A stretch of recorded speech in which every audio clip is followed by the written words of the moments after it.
Sénégal nañ bàyyi naa fekk waay nañ bàyyi naa fekk gi ay no daa war na dee waaye wartu dee kii waru dee ak doom ji kii waru dee kenn waru si dee ñoom ñaar yàlla moo reytu nit ñi ñooy rey doomu aadama yi léegi ndax xor bu naqar lii xam nga tey jii lii bu fekkoon seen séeréer ñoo doon ñëw foofu di matu du ngeen ko defee nii bu nekkoon seen séeréer la nag ndeysaan yàlla ma jël téléphone bi nag ba gaaw a duul ak ñoo gaaw a duul nag ñoom ñoo dàq affaire ñëpp seen mbokk bi ñoo di matu si diw ñëw na yow yii tey la am yii kii de tey la am du wax xool boo amee doomu góor man nañ njëkk a woo dañuy fen et di nga def la hôpital yi def la li si nekk war ki alxuraan kër mën a koo wax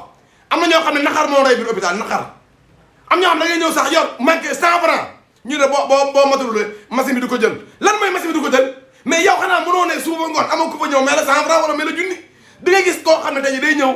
joxe 10 000 francs mu manqué 100 francs mu ne noo garal gàtt la monnaie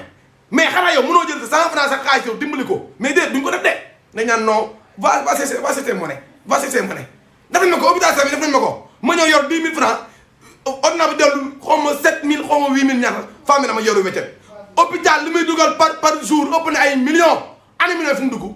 waxatuma loolu dégg naa yenn commentaires yi naan waaw femme bi de xanaa daa war a dee rek wartoon na dee fenn wartu dee fenn war ko dee xanaa yéen a ngeen waroon de bu nekkoon seen bàyyi wala seen ndey seen sœur lañ indi foofu noonu du ngeen ko waxee nii bàyyi leen naa fekk bàyyi leen seytaane wax leen nit ñi dëgg wax la yéen hôpital yi dëgg yenn sages-femmes ak aides-soignants yi dañoo xame dañoo réew yenn docteurs yi dañoo réew amuñu xol ay xale yu ndaw léegi ñooy ñëw naan non damaa bëgg a dem dimbali ni kuy matu yow xale bu ndaw amaguloo doom nooy dimbalee kuy matu moo tax it léegi dee yi da ngay gis nañ jël maire yi am expérience yu qualifié yoo xam ne dañoo am ay doom xam ak njureel lan la xam lan mooy jur ñu jox leen yóbbu leen si hôpitaux yi transféré jox leen ñuy formé xale yi mais xale yi amuñu benn formation la ñu am mooy xaalis jënd iPhone 13 jënd iPhone 4 am na ñoo xam ne sax barki Serigne Touba Mbacké xamuñ sax doom ñu koy amee léegi dafa mel si xol ñoom ñoo rey femme bi lu toll ni hôpital régional bu Louga ndeysaan mun leen sauver ñaari bakkan ngeen ne man mënoon naa xam sax femme avant mi ñëw sax sonn gu métti wala nangam wala mu am way déedéet ay programme une femme bi lan mooy programme koo xam ne dafa war a am doom kooku mooy prioritaire ndax dee mooy la dernière des choses dee mooy au-delà des choses mais kii moo waroon a njëkk kii da ngeen war a am ay yeneen malade sax ñeen ñoo na ko indil kaay parce que kii dafa war a am doom waaye non programme tubaab day topp nit ba jour bu mu waree am doom da koy jëli 0 minute du ko tardé 0 tiers seconde du ko tardé c'est aviamatique waaye léegi désormais ay xale yu ndaw ñoom ñooy nekk léegi di dimbali nit ñi ay nit yoo xam ne dañuy accouché di bëgg a gis dañoo ñàkk jom ñoo ko rey dañu wax dafa am ay médecins yoo xam ne dañoo réew xam. du seen école du alimentation bu baax du service de santé bu baax tey jii lépp loo bëgg ci lu baax da nga naan nañ leen dem ci privé bi c'est pas normal et ce sont ces mêmes qui devaient servir le service public ñoom ñoo nekk dans le privé di xarmat du matin midi soir pour lan des gains de la vie ñu nekk fii di tabax ay immeuble du n'importe quoi 2 médecins qui sortent même pas 1 an ñu nekk dans un luxe insolent ci loolu la ñuy dund Sénégal